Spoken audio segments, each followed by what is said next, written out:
মা, তুমি কেমন আছো? আমার পোষা বেড়াল খঞ্জু, সে কেমন আছে? সে রাত্রে কার পাশে শোয়? দুপুরে যেন আলী সাহেবদের বাগানে না যায়। মা, ঝিঙে মাথায় ফুল এসেছে। তুলিকে আমার ডুরি শাড়িটা পরতে বলো, আঁচলের ফেসোটা যেন সেলাই করে নেয়। তুলিকে কত মেরেছি, আর কোনো দিন মারব না। আমি ভালো আছি, আমার জন্য চিন্তা করো না। মা, তোমাদের ঘরের চালে নতুন খড় দিয়েছ?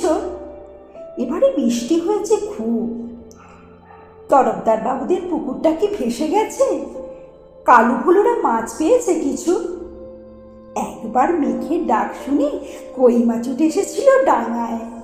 আমি আম গাছতলায় দুটো কই মাছ ধরেছিলাম, তোমার মনে আছে মা? মনে আছে আলী সাহেবের বাগানের সেই নারকোল? চুরি করে আনিনি, মাটিতে পড়েছিল, কেউ দেখেনি। নারকোল বড়া সেই স্বাদ এখনো মুখে লেগে আছে।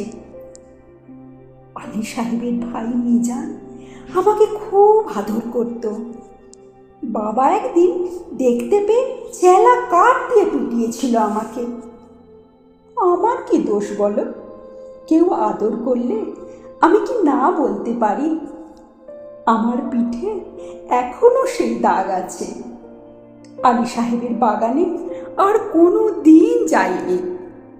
আমি আর কোনো বাগানেই যাই না মা। সেই দাগটায় হাত বুলিয়ে বাবার কথা মনে পড়ে।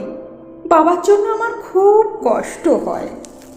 আমি ভালো আছি, খুব ভালো আছি। বাবা যেন আমার জন্য একটুও না ভাবে। তুলি কি এখনো ভূতের ভয় পায়? তুলি আর আমি পুকুর পাড়ে কলা বউ দেখেছিলাম। সেই থেকে তুলির ফিটের ব্যামোটা শুরু হলো। দাদা সেই কলা গাছটা কেটে ফেলল। আমি কিন্তু ভয় পাইনি। তুলিকে কত খেপিয়েছি। আমার আবার মাঝরাত্রে সেই কলা বউ দেখতে ইচ্ছা করে। হ্যাঁ হ্যাঁ, ভালো কথা, দাদা কি কোনো কাজ পেয়েছে? নকুরবাবু যে বলেছিল বহরমপুরে নিয়ে যাবে। দাদাকে বলো। ওর ওপর আমি রাগ করিনি। রাগ পুষে রাখলে মানুষের বড় কষ্ট। আমার শরীরে আর রাগ নেই। আমি আর এক ফোঁটাও কাঁদি না। মা, আমি রোজ দোকানের খাবার খাই। হোটেল থেকে দুবেলা আমার জন্য খাবার এনে দেয়। মাংস মুখে দিই আর তুলির কথা, কালু ভুলুর কথা মনে পড়ে। তোমাদের গ্রামে পটল পাওয়া যায় না। আমি আলু পটলের তরকারি খাই, পটল ভাজাও খাই। হোটেলে কিন্তু কখনো শাক রান্না হয় না। পুকুর পাড় থেকে তুলি আর আমি তুলে আনতাম কলমি শাক। কি ভালো, কি ভালো, বিনা পয়সায়। কোনোদিন আর কলমি শাক আমার ভাগ্যে জুটবে না। জোর হাওয়া দিলে তাল গাছের পাতা সরসর করে, ঠিক বৃষ্টির মতন শব্দ হয়। এই ভাদ্র মাসে তাল পাকে, ঢিপ ঢিপ করে তাল পড়ে। বাড়ির তাল গাছ দুটো আছে তো। কালু তালের বড়া বড় ভালোবাসে। একদিন বানিয়ে দিও। তেলের খুব দাম জানি, তবু একদিন দিও। মা, আমাকে বিক্রি করে দিয়ে ৬,০০০ টাকা পেয়েছিলে। তা দিয়ে কি একটা গরু কেনা হয়েছে তো? সেই গরুটা ভালো দুধ দেয়? আমার মতো মেয়ের চেয়ে গরু অনেক ভালো। গরুর দুধ বিক্রি করে সংসারে সুসার হয়।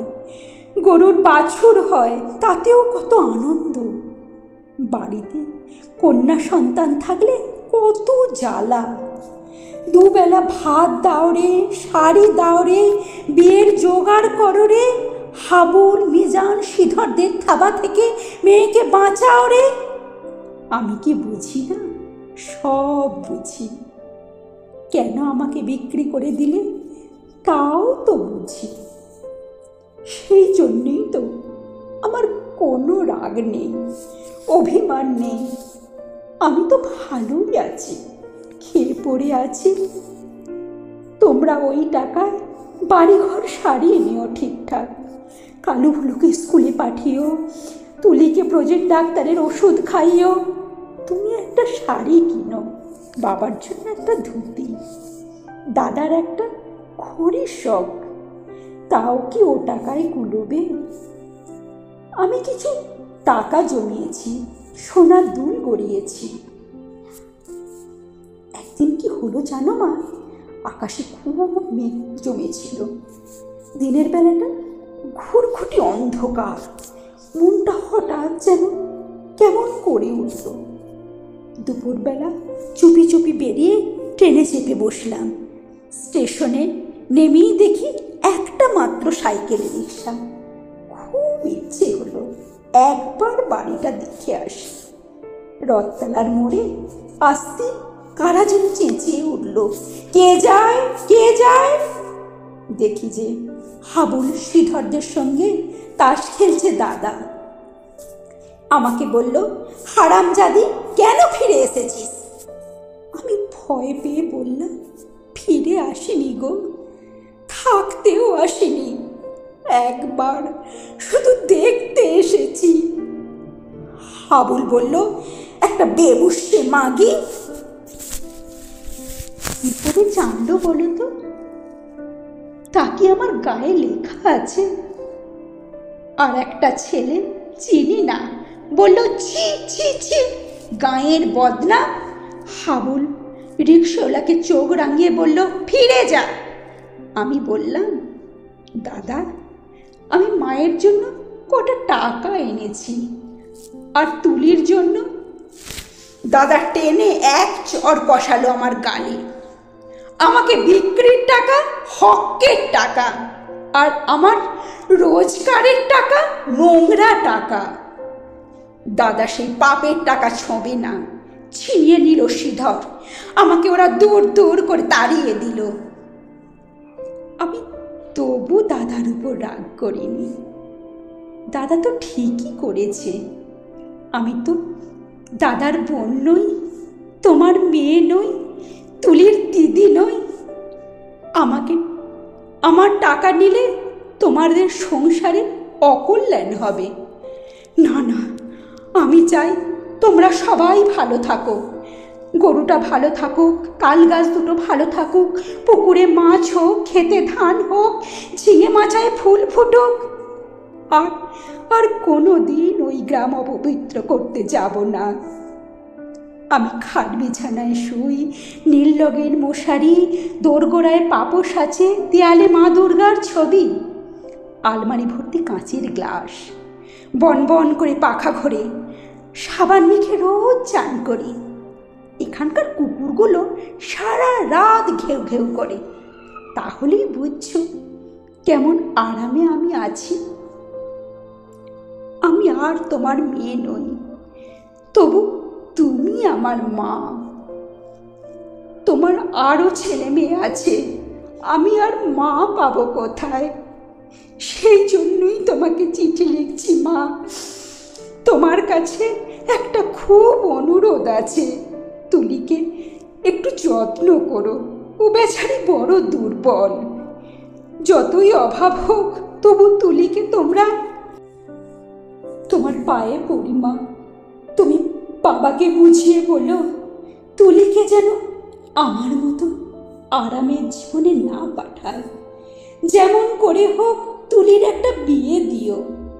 ওর একটা নিজস্ব ঘর সংসার, একজন নিজের মানুষ। আর যদি কোনো রকমেই ওর বিয়ে দিতে না পারো, ওকে বলো গলায় দড়ি দিয়ে মরতে। মরলেও ও বেঁচে যাবে মা। না না না, এ কি অলক্ষণে কথা বলছি আমি? না না, তুলি বেঁচে থাকুক, সবাই বেঁচে থাকুক। তুলির বিয়ে যদি না হয় না হোক। হে ভগবান, গরিবের বাড়ির মেয়ে কি বিয়ে না হলে বাঁচতে পারে না? বিয়ে না হলে গ্রামে সবাই তাকে ঠোকরাবে। দু পায়ে জোর হলে তুলি কোথাও চলে যাক, মাঠ পেরিয়ে, জলা পেরিয়ে, জঙ্গল পেরিয়ে, আরো দূরে, আরো দূরে। এমন জায়গা নিশ্চয়ই কোথাও আছে, যেখানে সবাই মানুষরা মানুষের মতন, আঁচড়ে দেয় না, কামড়ে দেয় না, গায়ে ছ্যাঁকা দেয় না, লাথি মারে না। তুলি সেখানে চলে যাক।